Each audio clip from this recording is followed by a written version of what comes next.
All right, good. All right, good morning or top of the morning to you. I'm glad everyone is here. We've got a pretty good group here. I've been looking at all the names, and I'm excited about the folks who were able to join us this morning.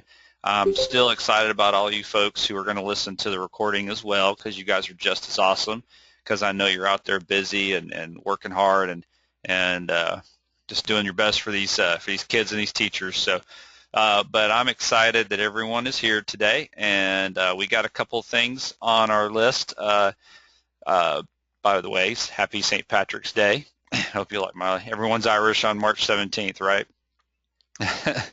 But so I wonder what we are. Are we all Mexican on Cinco de Mayo? That's kind of what I always wondered. You never see things like that on uh, on those days. So I was like, well, how does that make sense? But anyway, I digress. We Today we've got a couple of visitors with us today. We're going to hang out with us and give us some information about what's going on in the state that I think you guys would be interested in knowing a little bit more about, and these are the folks who are going to guide us through some new things going on and some things that's been going on for a little while in the state. So let's get right to it. I'm going to show you the agenda here. First stop is going to be Lindsay Kraft. She is from Microsoft, and she's going to give us some. She's going to kind of fill us in on some things that we're working together on, and the state's working with Microsoft to get some training opportunities. So she's going to fill you in on that. And then Gilda has joined us today, and I'm excited. I want her to be able to share some STEM things going on with STEM. If you don't mind those of you coming in, if you would please make sure you mute yourself. If you don't mind, mute yourself there. That'd be great. All right. Good. Thank you. And Jill is going to talk to us a little bit about what's going on with STEM in Georgia. Many of you may be interested in that and some of the things that she has going on. And so check that. Hang out with us for that. And then I'm going to give you a few little instructional technology updates. I want to talk about what our summer seminars might look like a little bit, and I want to talk a little bit about what our next meeting, our face-to-face meeting in April, is going to focus on, and got a couple other information, future meetings, and open agenda. So that's kind of the plan today. So without further ado, I'm going to hand it over to Lindsay Kraft. She is a strategic accounts manager in education from Microsoft. She's our representative here in Georgia, and she wanted me to quote her as just call her the go-to for all things Microsoft. If I had known that would be the case, I would have come up with something a little more. Yeah, what this group will let you know is that if you say something to me, I'll probably use it against you. So. Good to know. Thank you all for giving me the heads up. That's right. Here, let me hand over control to you here, Lindsay. Sure. Thank you very much. And good morning, everyone. Happy St. Patrick's Day. Let me show my screen. Okay. So can everyone see my screen now, just to be sure? I know you're all muted.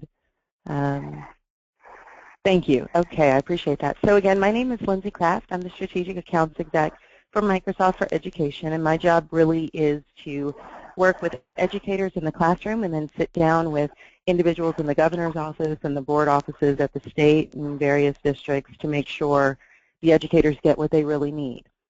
And in my years with Microsoft in education, I've learned that, and correct me if I'm wrong, I'm going to watch the chat window, but I've learned that if it's not about efficiencies and kind of not disruptive technology in the classroom, no one really is interested in what we have to say. Is that a fair assessment? Is that a yep? Good. Thank you. Okay, so I'm on the right path, and if at any time I'm not, please correct me. But in essence, what we're doing is working with the state DOE to roll out Office 365 for every faculty, staff, and student member of the community. And this is not a sales pitch. This is not, me trying to get you to go sign up for something, but this is a way Microsoft is partnering with the state for all of the 16 RESAs, and if a district wants to do this independently, we can work on that as well, but to really provide training around the collaborative aspect of the tools. So this is not a specific Office 365 session. This truly is collaboration in a classroom session that we'll be offering, and it is not delivered by a Microsoft employee. It is delivered by an educator, two educators, so it really does speak to the classroom. And what I'm showing you right now is Sway. Because I'm doing it from my screen, it's not moving, but Sway is a free tool you can go in and download and make PowerPoints a little more fun, if you will, if that's a possibility. But bullet speaks to what we're talking about today. This is about professional development with the tools you all want to use, because you are best suited to tell us what you want to use in your classroom. And it's really about working together, not just with Microsoft, not just with each other, but working together in the classroom so that students can build off the knowledge base of other students, so that educators can speak to, in a personalized learning environment, the needs of particular students, all the while helping to ensure the success of those around those students in the same classroom. And it is delivered via Office 365 with the Office toolset. So first things first, we know that educators don't always have as much fun sitting and being preached to, if you will, in a school setting. So what we do is we bring in the devices. Or you could bring your own. We'll help you put on the software that you need, or you can access the software that's being provided to you from the state, and all of the training will happen real time in a very interactive setting. We can discuss Outlook, Office Online, Link, the Microsoft Educator Network. Hopefully all of you are familiar with that, and that's a free tool that provides resources and tool sets and tips and tricks videos, as well as IT Academy. And we can also bring in, for the particular RESAs that are interested, we can have a discussion about Yammer, which is like safe Facebook, if you will. We have Office Mix, and we have probably the coolest thing I've seen since starting with Microsoft in education, the OneNote Class Notebook Creator and Staff Notebook Creator. And I'm not sure, has anyone seen that before? I'm not going to show it to you now. No? Okay. I'm not going to show it to you now, but I will leave you with this link to this presentation, and these links are live, so you can go in, and it gives you a step-by-step tutorial on what happens. But basically, one time you put in the name of your students, it creates a OneNote notebook with a page for each of your students that allows you to push out assignments. Each student can work on their own, and you can see that. They cannot see other students' work, but you can have an interactive conversation there, or you can create an open space where they can cross-collaborate. So it's a pretty amazing tool. It's all set up there. Oh, that's great. Thank you, Terry. Thank you for that. But I will definitely put this link in here so you all can see it, and let me know. And really what we want to know is kind of fit. Again, this isn't going to be, hi, open your computer, let's talk about Outlook, point and click. This is going to be, I'm an educator in the classroom. This is how I leverage Outlook with my parents. This is how I leverage Outlook with my students in the class, or this is how I leverage Link with a student who's at home being sick, or this is how I use OneNote. So it'll be things like that that everyone will have access to by around August, late August, and it's really just designed, again, to improve efficiencies and collaborative nature in the classroom. So how we're going to do it, again, we can, if anyone's interested, we can come to you and sit and preach to a room, or we can do some others that are going to be a little more virtual, or we can do both. We can start with one and then work to the other. So that's something we'll need to know from you all with how you see best this would be presented to the organizations you work with, and then we'll customize it from there. All of these workshops do not have to be exactly the same, but I will tell you, generally speaking, we are going to work to hit all of the 16 RESAs, and Chance is going to help me with, and I think this board will help me identify who will go first and kind of how the wave will flow. And we'll make sure we spend the time to reach the teachers that we need to reach. So we are committed to providing that. Just so you all know, these courses can be 3 hours or 6 hours, and they're usually $2,500 per day. I'm writing a blank check to do as many as you want, wherever you want. So please help me leverage this resource. That would be amazing if I could ask for anything from you. So the biggest piece really is the why. Again, this is not a Microsoft sales play. This really is a way to allow the educators in the classroom to get the most out of the offering that's coming from the state later this year.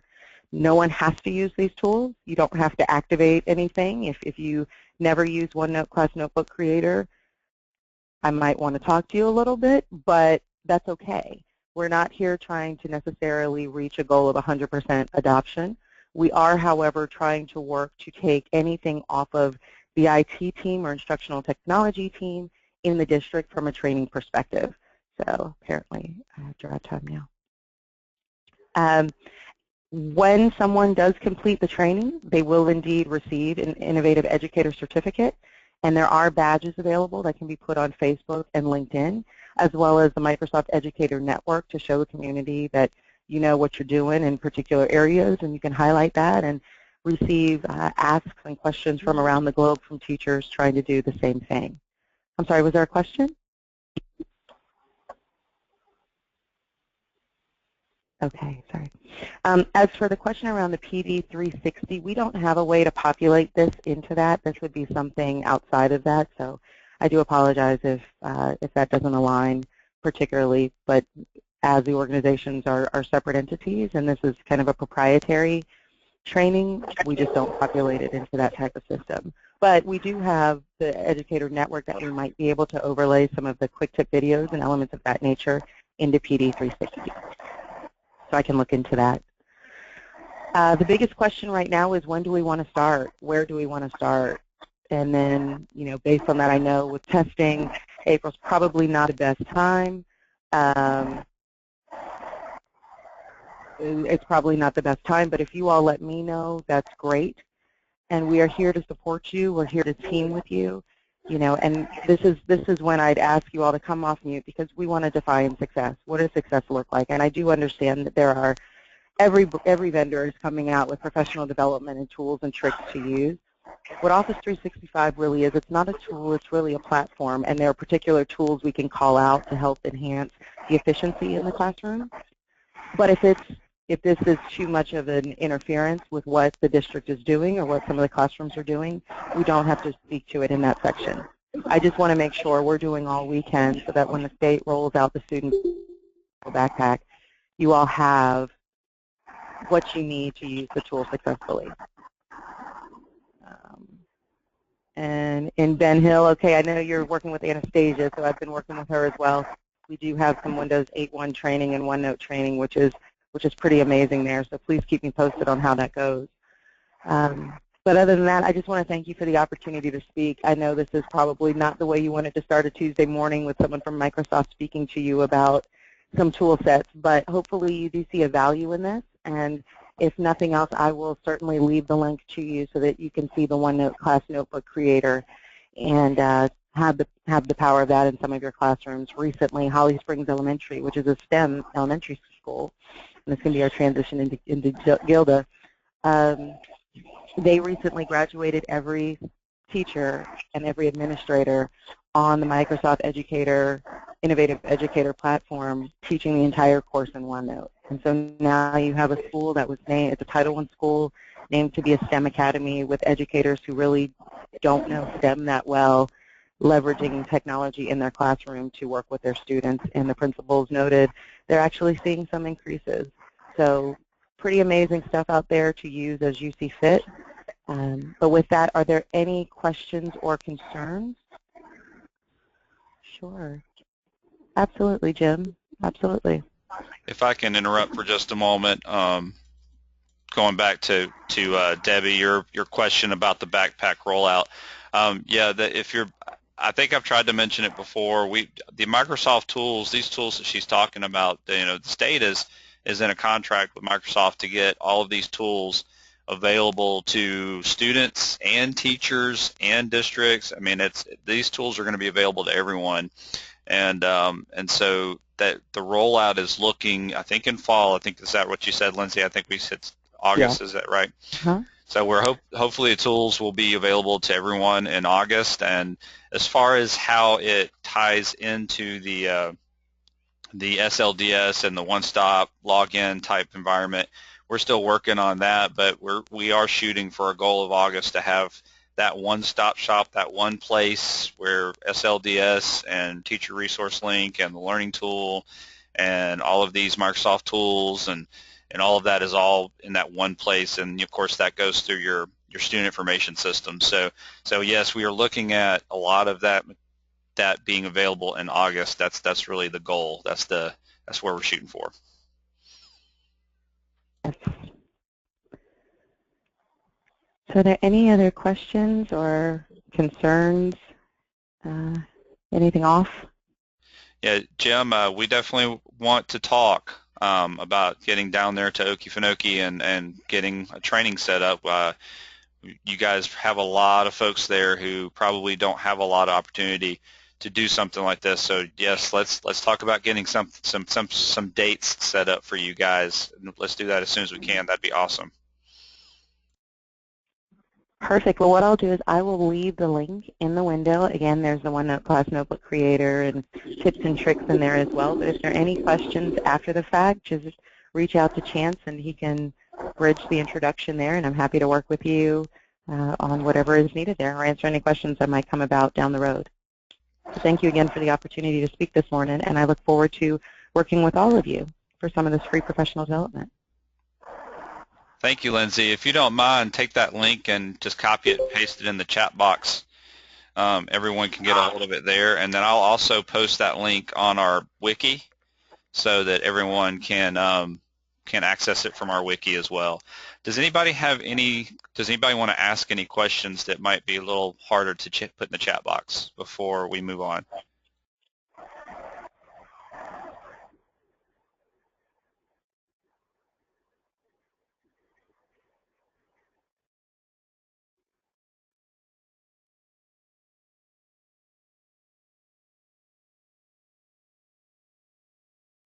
Okay, Lindsay and You all can Melissa. still see me typing. Did you do you see Melissa's question in there? Their Yes. videos. So, Melissa, we do have the Class Notebook Creator and the Staff Notebook Creator, and I will put those links in the session before I drop off today for you to see those videos and helpful tips there. Perfect. Thank you. Okay, so I think, Chance, do I hand this back over to you? I will just take it from you. How about that? Okay, perfect. There we go. Everybody see my screen now? All right. Thanks, Lindsay. We appreciate your time. Thank you very much. Lindsay and I are going to be working together to get this rolled out to everyone. She will not be able to join us, unfortunately, for the face-to-face, but I know she's going to be working with some of her team, and someone from her team is going to be there. And what I'd like probably at that time is for them to take the opportunity just to maybe not only put a little more detail, I guess, into what she just went over, because there's not a lot of time to do it today, but also for them to get some feedback from you guys. They're really open, really open to what we need, what each area needs. Like she said, not all the trainings have to be the exact same. So I think they're really open to what your feedback. So as you heard this today, if you can brainstorm with you and your team, what Hoke's going to need with his system is completely different than what Ben Hill needs and what Muskogee needs, and so you guys, metro area is going to be different than everywhere else. So if you guys can really brainstorm what it is that you really need. One of the focuses I looked at was when we met. One of the things that I mentioned and thought was a priority in my mind was, how can you make my job easier as a teacher? I don't want you to make my job harder. I have way too much going on already. So how can I transition? How can you make my job easier? How can I transition my assignment my grading the assignment, my communicating with the student, my communicating with the parents. How can you simplify that process? And what Lindsay showed me at that, what they showed me briefly at that our meeting was this can do a lot of that. This can make their job easier, and I think that's kind of where they want to focus on in these trainings is let's simplify the process of something that's taken so many hours to do in the past. Let's simplify. Let's find ways to simplify that and be more productive. So yeah. All right, just looking through some of the comments here.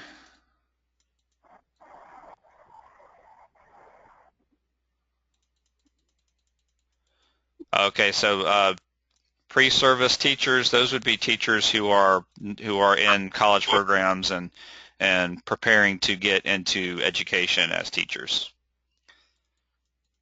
We can do a workshop for them. That's no problem at all. We do have some partnerships with Teach for America and some other systems that are out there. With ConnectEd, we're doing quite a bit out of the White House with teacher preparedness. But as far as a one-off situation, absolutely happy to help with that. Great, thank you. Perfect. So I'm going to leave some links and drop off, but Chance, if anything comes up after the fact, please let me know, and I'm happy to get right back to you. All right, great. Thanks, Lindsay. We'll talk to you later. Thanks. Bye-bye.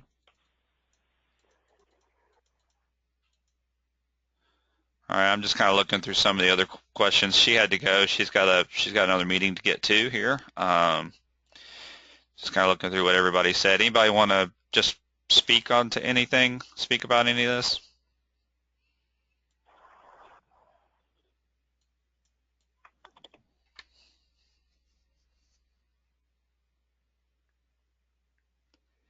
All right, very good. Well, we are going to move on then from here, but just to me, I think this is fantastic. This is great stuff. It is awesome to have Microsoft and Lindsay and their team on our side to really to to take advantage of the tools that the state is working to get in the hands of teachers. So please let me know. Like I said, Jim, let's work. If you can look at your calendar and look at a couple of dates, one day after the next would probably be preferable. But if you got a couple of dates you can invite teachers to, dates that you think that uh, teachers would be able to come out and participate in that. Obviously, probably wouldn't be every teacher because I know you guys don't have that kind of room, but if we can work out something to get started, that'd be great. I know that Coastal Plains was interested in it, so we will hopefully be able to get down in the Coastal Plains area soon. And so let's definitely communicate with me and talk to me, and we'll get you going. Yeah, Jim, I think it's 2 days. Lindsay, are you still on? We can do the workshops that can either be 3 hours or 6 hours, but if we need to spread it over 2 days, 3 hours each or 6 hours each, we can certainly do that if that's easier. Okay, so it's either 3 to 6 hours. So yeah, it doesn't have to be 2 days, I guess. Right. But we could do one set of topics for 6 hours on day one and another set, do a whole day of OneNote on day two. Okay. We're open. If you let us know the time constraints you have, we will customize to fit there. All right, very good. All right. Well, I'm going to drop, and I have a bunch of links in there for you all, but if any questions come about, please let me know. All right, thanks, Lindsay. Talk to you later. Thanks. Bye-bye. All right, very good. Awesome. Okay, so let's move on from here. Next, Gilda has joined us, and she is going to talk about STEM in Georgia and what's going on right now and some of the opportunities for schools, as well as maybe some of the professional learning opportunities. So I'm going to let her jump on, and Gilda, I'm going to hand over control to you here right now.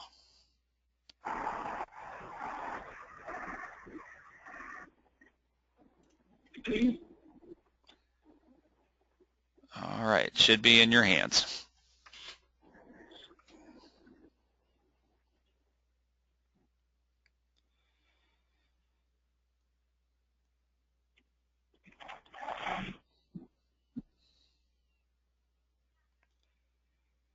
Gilda, you might need to unmute. You might be muted.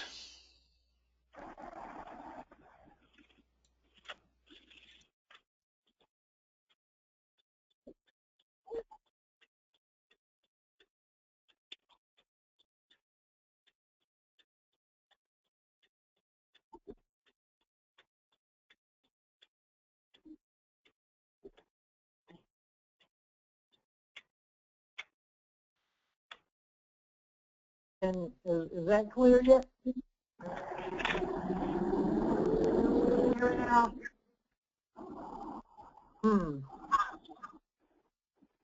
Okay, well, I show that I am speaking fine. I'm assuming that there's some problems. Vince?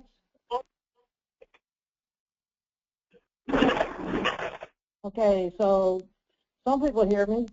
All right, well, I'm going to go ahead and talk, and I'll assume that you'll hear me because I'm hearing people writing in the chat box that they can hear me. Okay, good. All right, so I'm the STEM coordinator at the Georgia Department of Education, and we in Georgia at the DOE, we listen to what our business partners tell us, and they told us that they have a huge force of people that are getting ready to retire, and in the technology industry, and they cannot find replacements. And so these are very lucrative, well-paying jobs, and we want our kids to have these opportunities instead of them people having to go to other countries and other states to find workers. So we initiated the certification program in Georgia to try and encourage schools to encourage students to think about a STEM career. So we have a STEM certification process. So I'm going to briefly go over this. We have two kinds of certifications. You can be school certified or program certified. School means every child in your school is going through the STEM curriculum. So every kid, no matter what, all of our STEM elementary schools are whole school certified. Program means you're going to pull some kids out and they're going through the STEM curriculum. Everybody else in your school goes through the traditional curriculum that you already have established. Most schools, middle and high especially, going program certification seems to be the way to go based on the other criteria that we have in place. Seems to be a little easier in elementary school, a little more difficult when you get to middle and high. And as I go through the certification criteria, you'll probably understand why. But there are three types of STEM programs or schools. One is exclusive, which means this is how you select your kids. Exclusive means you're going to exclude some children from the STEM program based on, or a STEM school based on some criteria that you select. Most often it's grade point average. But we don't tell, the DOE does not tell any school how to select their kids. It's up to you. It's up to the schools. So inclusive means you include any child who is interested in the program regardless of what their grades are. So any kid who is interested can become part of your STEM program if you are inclusive. And then there are the career academies, which basically have the same criteria. All right.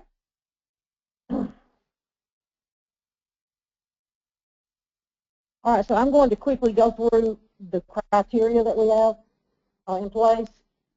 First of all,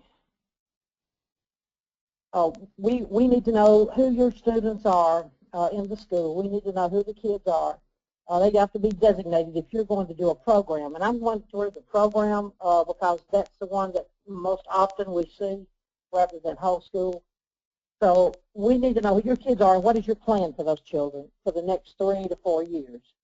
So it needs to be spelled out in writing. We need to see non-traditional student participation. Whatever the diversity is in your school, that needs to be reflected in your STEM program. So if you are 20% Hispanic and 30% African American and 50% Caucasian, we need to see those same statistics or demographics in your STEM program. And we'd also like to see 50% male, 50% female. We need to see curriculum characteristics that are sustainable and unique. The teachers need to own the program. It can't be something that's mandated from the administration and teachers are forced to do, because if the principal leaves, the program still needs to be sustained. So that means the teachers have to own the program. So regardless of who the leadership is, the program will continue. And then there needs to be something that makes us go, wow, about your program, something really unique. For example, at Hightower Elementary, their schedule is kind of unique. They have this is an elementary school now, 2.5-hour blocks every day of math, science instruction taught together. Then they have 2.5-hour blocks of ELA social studies taught together. That's kind of unusual for an elementary school. So we thought that was very unique. And then the tasks and projects that they do with the children are very rich in STEM. 100% of the STEM teachers should be certified in their subject area. If you are a high school or a middle school, this is already set in place. You've already got that criteria met. However, in elementary schools, we would like to see that 75% of the STEM teachers have the endorsement in math or science, or have passed the middle school GACE in math or science. And so that's one that we're a little flexible on, because if we waited for that to happen, it'd be 10 years before we got a STEM certified school in elementary. But we, realize that teachers are working on it, and as long as you have a plan in place, then we can go ahead and accept that particular criteria. We need to see professional learning, ongoing, and in the content area. So this is where technology plays a big role. We think it's great that teachers are learning new technology, but it needs to be content driven or content applied. We went to one school and they had gone to all kind of Promethean training, iPad training, all kind of software training. Nobody had been to a math conference. Nobody had been to a science conference. Nobody had been to a CTAE conference. So we need to see that the technology they're learning is applied in the content area. So those are, and we'd like to see that really it's content professional learning is going on in the school, really. It's nice to take a trip out of town, but it doesn't have to be. You don't have to go to workshops in California in order to have strong professional learning. We really like to see it ongoing on a weekly basis or more often if necessary in the school.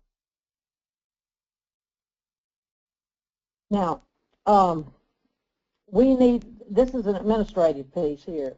Time must be allocated for teachers to plan together.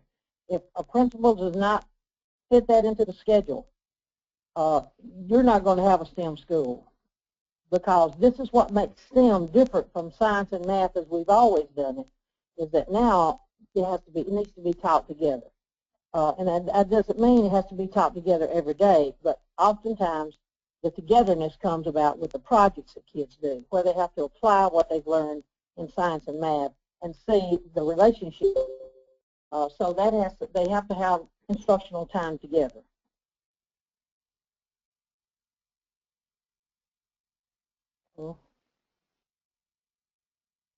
Okay, chance my slide suddenly stopped.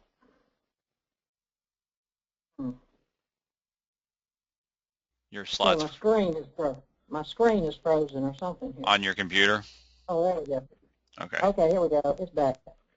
I'm good. Just had a senior moment. Okay, now this one is a high school requirement only. Students must complete a STEM pathway. And the STEM pathway, here's what they are. We have the advanced academics pathway. This means, and a pathway is 3 courses that are related.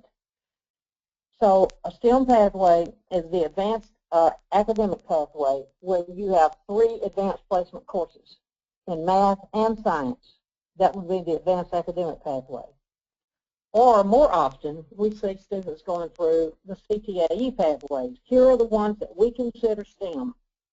The computer science, the programming pathway, which of course we know right now is a hot topic, and the governor is looking at computer science to be count as a fourth science and a fourth math credit. If you take 2 courses, it will count as a foreign language.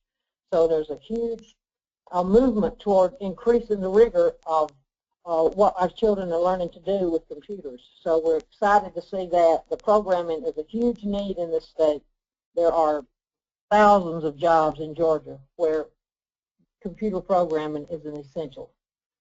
So computer science programming, that's the one pathway. Architecture, biotechnology, engineering and technology, agriculture, the plant and the animal sciences, food science and nutrition, and there's one more. I can't think of it. I'll think of it in a minute. But anyway, if you look on our website, which is stemgeorgia.org, and I'll show you that link at the end of this, you can find the rubrics on there, and the high school rubric has them all listed at the very bottom in the back. Okay, so here is why oftentimes a whole school is very difficult in high school and middle school, because STEM students are required to take advanced AP math and science courses. In middle school, we would like to see in the 8th grade, students are taking the coordinate algebra course in the 8th grade for high school credit and the high school physical science for high school credit. So that's really the preparation we're expecting to see. And that can't start in 8th grade. That has to start down in kindergarten. So we're really asking our schools to really pump up the rigor for our kids down in elementary school. And we've got kids in elementary now that are programming. There's one school that their 5th graders are learning JavaScript. So I'm telling you, we need to really, we really got to push it down into elementary schools, our computer science skills. And I think the Department of Education is making a lot of headway on making that happen with the new computer science rules. So, so the math and the science courses for elementary school really need to, and middle school, really need to prepare kids for that next grade band. So we're looking at accelerated classes and just pushing kids to a whole new level. There must be a strong involvement with business community and post-secondary partnerships. And we're not talking about just giving you money and the schools asking for money. We want to see them involved in the instructional process. So, for example, at Tucker Middle School in DeKalb County, they have a partnership with the Atlanta Zoo. And they took their 7th graders who are studying life science to the Atlanta Zoo. And they visited the backstage tour. The zoo's getting ready to redesign some of their habitats. So they gave that project to the students. So the students came back. They working on Google SketchUp on their computers. They're designing their habitats. Each team's got a different animal, so they had to research the ecology of that animal. And so the kids then had to create a 3D model of the habitat. And so in this math class, they're learning scale, so they had to build this model to scale, where now they've got to apply what they're learning in math and science. Then they have to go and do a presentation to the Atlanta Zoo of each one of their habitats. So we really like that authenticity. And I see over here in the chat window, you are absolutely right, Allison. There is a huge fear of science among elementary teachers. That's why we really like that endorsement that a lot of our RESAs offer, because the teachers are telling us that that endorsement is so good. It's a very powerful endorsement. And so we really appreciate the RESAs offering that to our teachers. All right, so, we have a lot of great business community. I rarely find a business that will say no to a school. The problem is they don't know exactly what to offer, and the schools don't know what to ask for. So I'm telling you now what to ask for. The kids need project ideas, so do the teachers. They need help with mentors. So there's just all kinds of things that schools could do. That businesses could do for schools.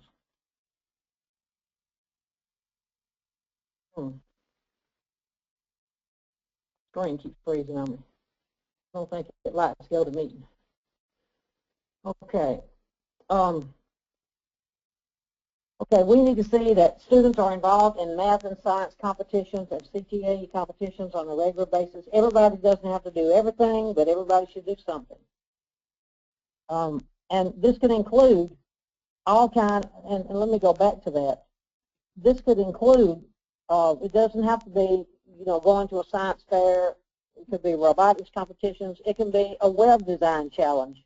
It could be building an app challenge. The Google Science Fair is online. So there's all kind of things. There's all kind of technology competitions that kids can be involved in. And so we encourage that. We have to see project or problem-based learning. Assessments must be something more than just a standardized test. So we need to see performance assessments. And integration must take place. These are the two things that are the hardest for the teacher. Project-based learning and STEM integration. Integrating to curriculum, that's not something teachers have been taught in college. You're taught to teach your subject, and that's it. So colleges are beginning to change now because our schools are starting to ask for teachers that have this expertise. So our colleges are starting to begin working with teachers and trying to integrate the curriculum. We need to see that our schools have STEM. You're a middle and high school, you've already got that.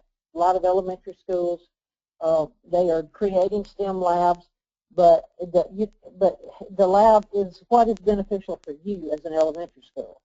So it could be that the school simply has a room that is stocked with all the materials, and teachers come and check them out and take them to their room, and their room becomes the lab, which is almost our preference. Rigor and relevance and instructional quality. We want to see that students are operating more up in the C and D quadrant than they are in the A and B. Actually, I think North Georgia RESA is hosting Bill Daggett this morning, who is the founder of this quadrant. So, and I think a lot of he's going to be coming to all the other RESAs around the state here this month and next month. This is a high school requirement only. Students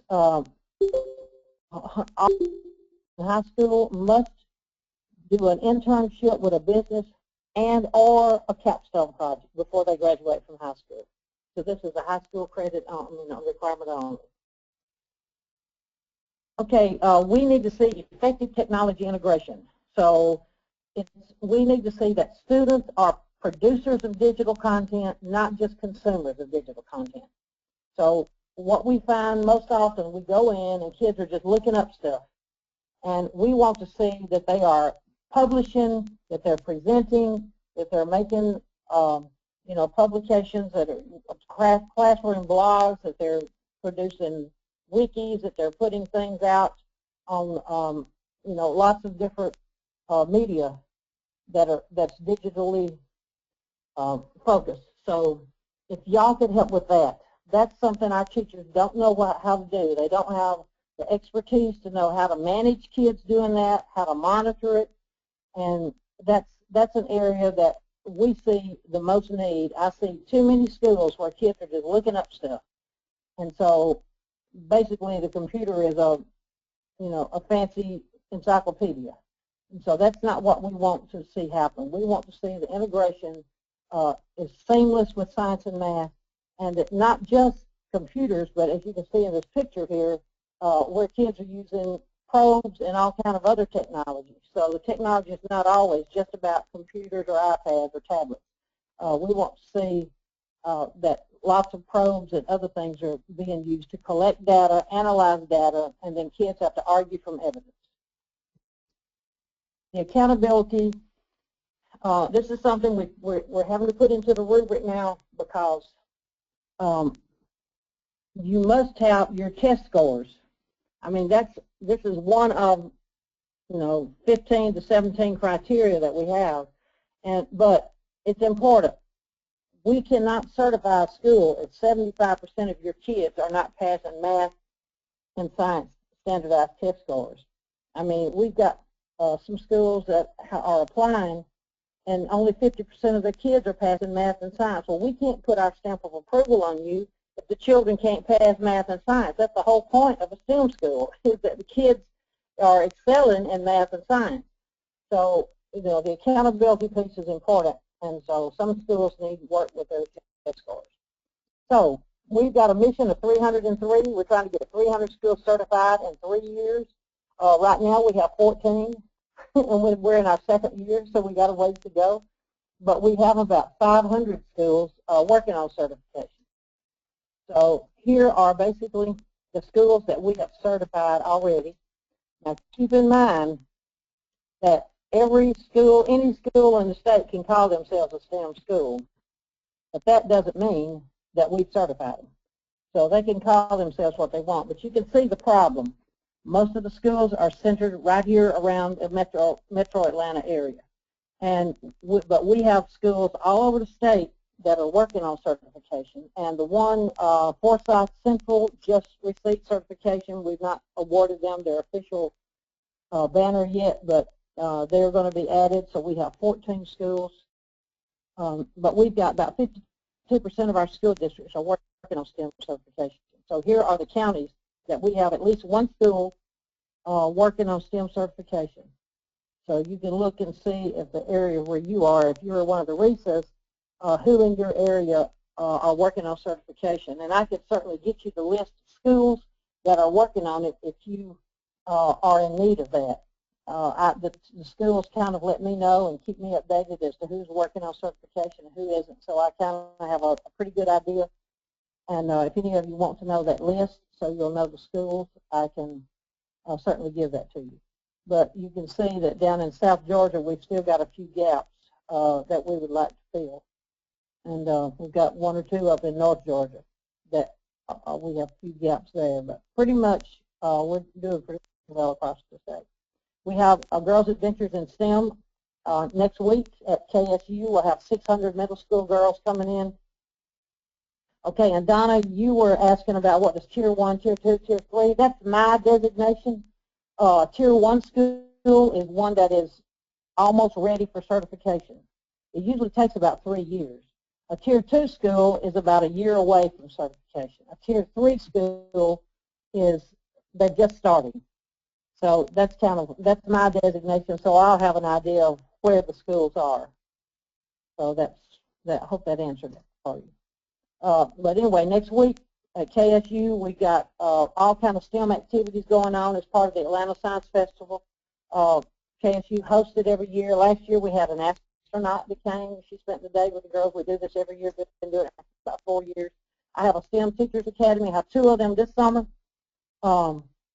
Okay, Don, I'll get you that list. But the STEM Teachers Academy, I have 2 of them. One will be at, let's see, I don't have that list to do it. One's going to be at Georgia Tech in June, and it will focus on scientific research, and the other will be at Young Harris College in July, and it's going to focus on problem-based learning. So that'll be a nice retreat out of the heat in July to come to the mountains. So if any of you'd like to come, these are free. You just have to, pay for your expenses. They're free for teachers. Usually their school district pays for their expenses. These are very popular. We usually have about 200 teachers in each academy. We have a big STEM forum. I know many of you came last year to this that are on this. I see your names look familiar. I've seen you on, I know you, and I know you were there. The STEM forum is in Athens. It'll be the 26th and 27th of October. Registration is already up on our website. STEM Day is May the 8th. We want every school in Georgia, every classroom to have a STEM activity on May 8th. So that's Georgia STEM Day. Then we have a Teacher Laureates Awards. This is where teachers can join can join the Laureates program, and they can win badges by doing a digital badge and points for doing different STEM activities. And at the end of the year, Georgia Power is going to award the top 3 teachers in the state a free professional learning trip to a conference anywhere in the United States. So it's really nice of Georgia Power to partner with us. So here's the website, and I do tweet, so you can follow me on Twitter. The STEM Georgia, you can find the rubrics. And here is my information. So if you have any questions, feel free to call me or email me, and I'll be glad to help you. If you at the RESA would like for me to do a STEM presentation, I'll be glad to come to the RESAs and do that. So I know I've done a lot of them at RESAs. So just feel free to give me a call, and I'll be glad to come down to the RESA, and we can do a presentation to any of the schools that are interested. So, any questions?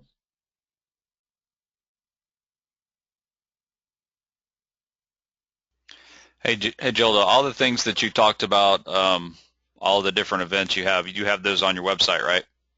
Yep, yeah, and registration is already put up and ready to go. Yep. Okay, I'm going to post those two on our wiki, and so that everybody else can have them. I'm also going to send them on my follow-up email. I'm going to list those out as well, so everyone can get, because you got a couple of those that are coming up quick. So if anybody wants to participate, I want them to know about it. Yeah, the ones for teachers in June and July are coming up. March 24th, we're already full there. That's for the kids. Yeah. So, but the teachers' things are all still open. Okay, good. Very cool. All right, anybody have any other questions? All right, very good. So thanks, Gilda. I appreciate it. Thank you. Let me take over control here again. All right, and Gilda and I've worked. We've gone a few years back now. We were working with Title II-D stuff, and kind of felt like we got things rolling from there. And then Gilda just took off, and now she's made this one really awesome program, and it's getting a lot of support. So if you have been a part of that, or if you wish to be a part of that, please, if you have been a part of it and you've seen some awesome stuff with it, just let Gilda know, because I know she likes to hear about all the good things going on with it. And if you haven't but you're interested, give her an email, and she'll definitely be in touch with you. Thanks, Gilda. Yes, sir. All right. So I'm going to move on from here.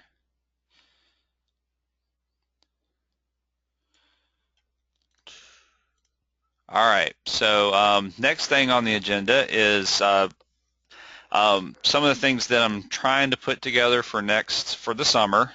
I'd like to try to get some seminars together that are specific in nature. That I'd like to get some instructional technology folks together, talk about how we as a state, how we as instructional technology or technology directors, how we are viewing the Path to Personalized Learning initiative, how we are implementing that in our districts, what are some strengths to it, what are some drawbacks to it, what we can do as a committee, what we can do as a state group, not just the DOE but the state. What can we do to get things moving as far as getting the Path to Personalized Learning initiative into the hands of teachers? And also want to talk about what does teacher support look like now. I know when I was doing instructional technology support in Cobb County schools, we did a lot of technology training, in a sense of, here's some ideas on how to use the interactive whiteboard, and here's some ideas on how to use the overhead, I can't remember what it's called now, but here's all the ways we can use the different technologies we have. But it seems like it's changed quite a bit just in the 5 years that I've been with the DOE. So I'd like to put together a seminar this summer focused on what does the instructional technology look like in our districts now. And then and I'd like to take our folks who are media specialists, kind of background folks, and I'd like to put together a different group. I think we're actually going to split ourselves up a little bit in this committee, and we're going to have kind of an instructional technology side of things and a media specialist side of things. I think though there's a whole lot of similarities between the two now, I think there still is some differences that I'd like for us to talk about. So this summer, my plan for our face-to-face meeting is for us to split up into two groups like this and to talk about these seminars, to kind of come up with a guide, an idea of what these seminars might look like. So this committee is going to be actually, this next face-to-face meeting is going to be very hands-on, active. We're going to be working together and putting some ideas and things together. So that is be planning on that for our face-to-face meeting, and be talking about these and where our next direction is going to be. And then and some grant writers, those of you out there who are grant writers, I would like to think about putting something together for that as well in the summer. Any questions about that? I know I mentioned a little bit about that before, but I just kind of want to give you all a heads up to be brainstorming on what these different aspects of state support looks like, and district support and so on.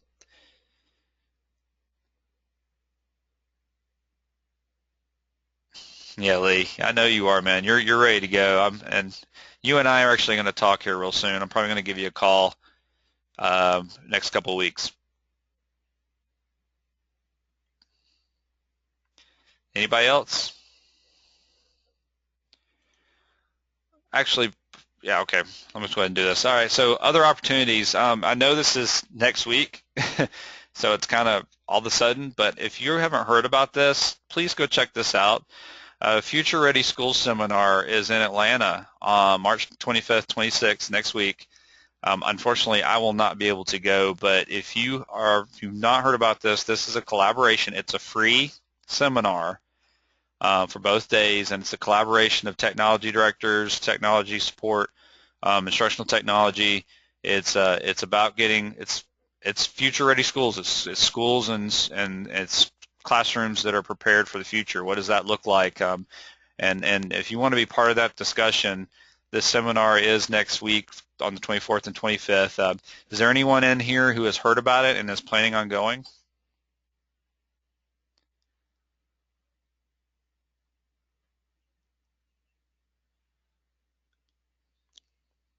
Okay, all right. Check it out. Check out this website if you're interested in going, and if you could do it on those days or maybe one of those days. Check it out. So, and then let's see. Next thing too, if you have not signed up, please do sign up because the emails that we were sending out before from the group email, we were getting a lot of return emails, not working emails type things. So I was trying to clean things up. So if you were, have not signed up for this yet, please do so. Here's the sign up address, the form, and we're going to start sending out communication based on the sign up here on this form. And of course, there's our wiki page. Future meeting is next month. We do have a May meeting, but next month we've got our face-to-face. It is in the CCI room and at the DOE offices. So I will send out all of the information on how to get there and so on, the agenda. So Jeff and Allison and I will put together a plan and get that information out to everyone. So that y'all can know where to go, how to go, and all the other information that goes along with it. So I do hope everyone gets to come. If you filled out that form, you've let me know if you'll be able to make it or not. So I'll be trying to make sure you have that information. All right, some contact information. Most of you know that.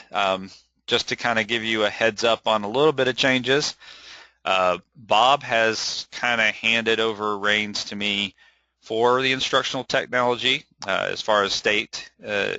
So as we move forward in instructional technology goals and in how the state supports instructional technology, he has given me some reins in there, and he's letting me have some fun with it and do some cool things with it. And part of that is getting Microsoft involved with training and getting Microsoft out in the districts and so on, and as well as trying to get some of the other information out to you guys. So I will be kind of the mouthpiece for instructional technology. So I'm excited about that. So as we move forward, if you have anything revolving around instructional technology you'd like to share, please let me know, and we will go from there.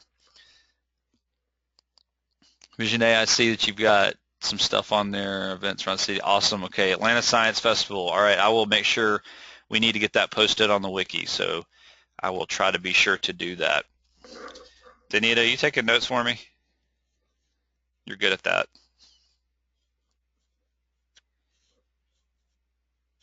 All right, good. Danita's kind of my note taker. She's really good at that. So make sure some of these events that we got up, I do want to make sure everybody knows about them. So thanks for sharing that, Visionet. All right, and then of course Allison and Jeff have been our ever faithful servants and been giving some of their time to uh, our committee here. So we will again be putting together time the three of us to plan face-to-face. If you are interested in participating in that discussion and getting ready for our face-to-face meeting, please let me know, because the more the merrier, as always.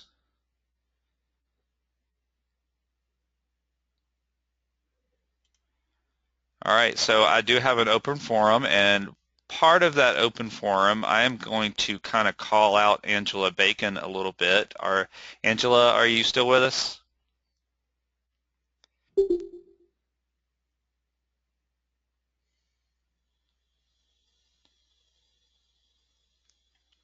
I'm not sure if you're still with us or not. Okay, I just wanted to, Cobb is going to be coming into the CCI room. They've got some things that they're trying to look at for their media centers and stuff. So I think after we meet this Friday, maybe Angela can talk to y'all about what they are doing in Cobb as far as their media centers and things like that, and it's kind of their goals. So as we meet after we meet on the 20th, hopefully you guys will be able to get a follow-up on how that went. They're going to come to the CCI room and kind of envision how things might be different for them. So we'll talk about that later. I'm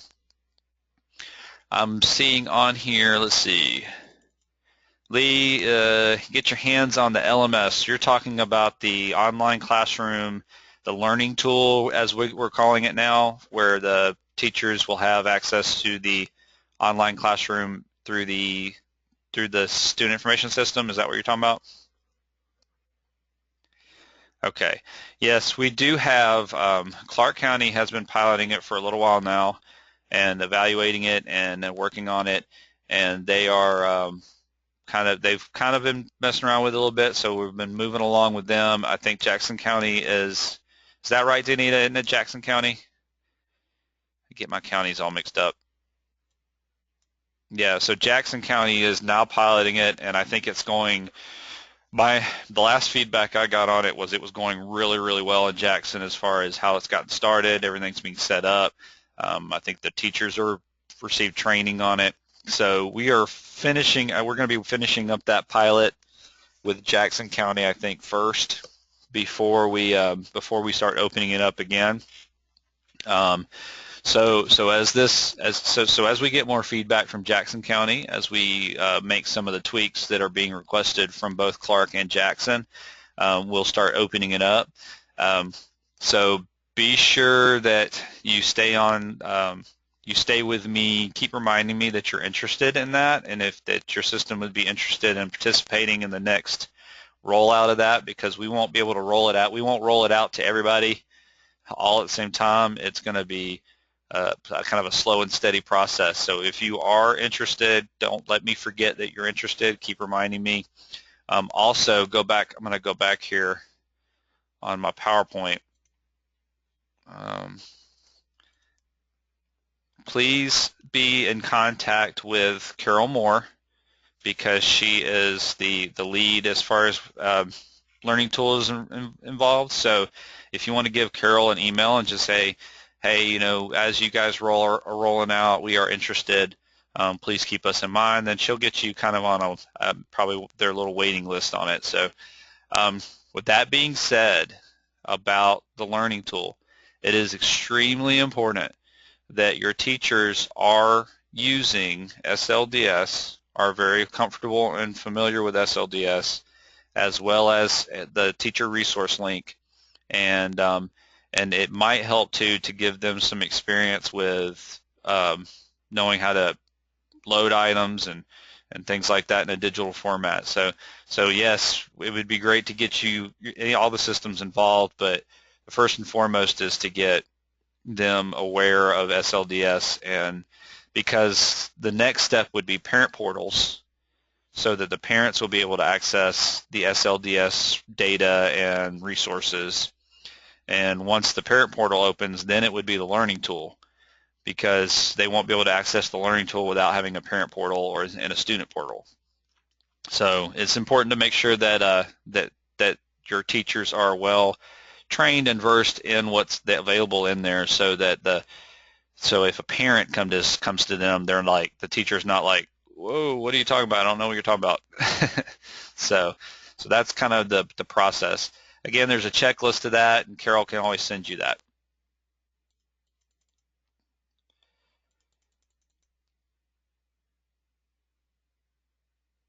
Let's see here.